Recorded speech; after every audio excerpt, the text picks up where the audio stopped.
Hi, I'm Heidi Alexandra, and you're watching UQTV.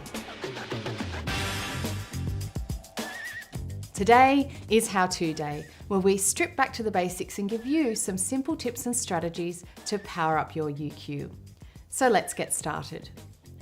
Now, I love nothing more than working on the human side of business by helping leaders and business owners to manage their most important resource, their people.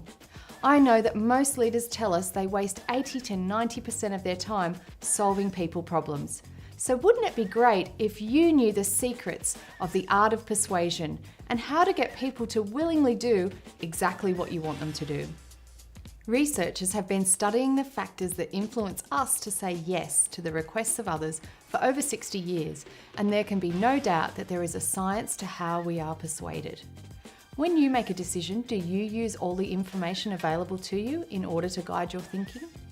As adults, professionals, entrepreneurs, and leaders, it's our job to become the best we can at understanding the human mind. So today's tip aims to help you understand how people make decisions so that you can influence others towards your company's vision or your desired goals. Now, I'm not talking about manipulation.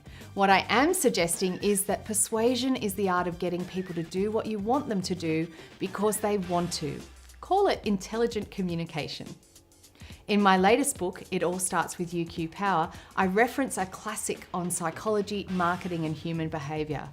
It's known as Influence, the Psychology of Persuasion by Dr. Robert Cialdini. Dr. Cialdini is a professor of psychology and marketing at Arizona State University. His classic book on persuasion explains the psychology of why people say yes and how to apply these understandings. His research found 6 universal principles that, when applied, will help you to become a skilled persuader and get people to do exactly what you want them to. So today I want to focus on just 3 of his 6 principles. Principle number 1, reciprocity. As humans, we generally aim to return favours, to pay back our debts, and to treat others as they've treated us.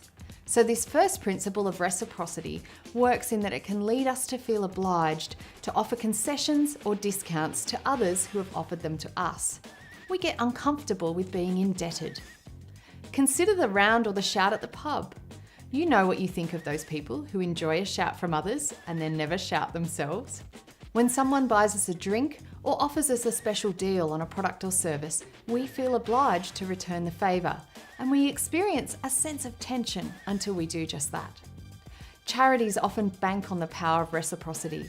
When it comes to fundraising, they may give away flowers, sweets, or a pen in the street to passers-by, knowing only too well that human nature means people will feel obliged to then give a donation in return.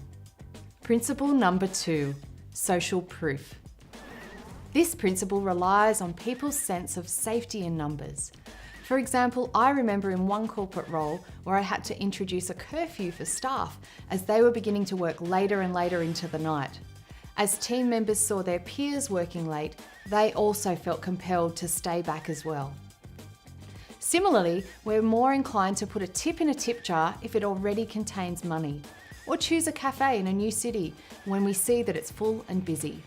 We assume that if there's lots of people doing something, then it must be good. Nowhere does this principle play out so strongly as in social media. The more likes, shares, or pins a post or tweet gets on Facebook, Pinterest, or Twitter, the more likely we are to share it as well. Principle number 3, scarcity. This principle says that things become more attractive when their availability is limited. Simply put, people want more of the things that they can have less of. This principle is applied all the time on those late night shopping shows. You know, the ones that have 3 easy installments of $39.95 and they only have 100 sets available. How many times have you bought something that you don't really need just because it was the last one available? Or you paid more for that limited edition copy of a book or an album? We use the principle of scarcity here at UQ Power for our own Secret Leaders Business Breakfasts. We like to keep them intimate and ensure maximum benefit for our attendees, so we limit it to just 12 people who are able to join each event. Needless to say, our waiting list is now over a year long. So there's the lowdown on 3 of the 6 principles of persuasion. If you want to know more about these 3 and the other 3, then check out this animated video that I've shared below, which explains how to effectively persuade your customers, colleagues, friends, or even your children to do what you want them to do. It's 11 minutes long, but I believe it's well worth the investment of your time. Hurry, it's only available for a limited time, and it's already been viewed by over 2.5 million people. Now it's your turn. What's your number 1 takeaway from these principles of persuasion? Are you already applying them in your life or business in some way? Share your thoughts in the comments below. I'd love to know.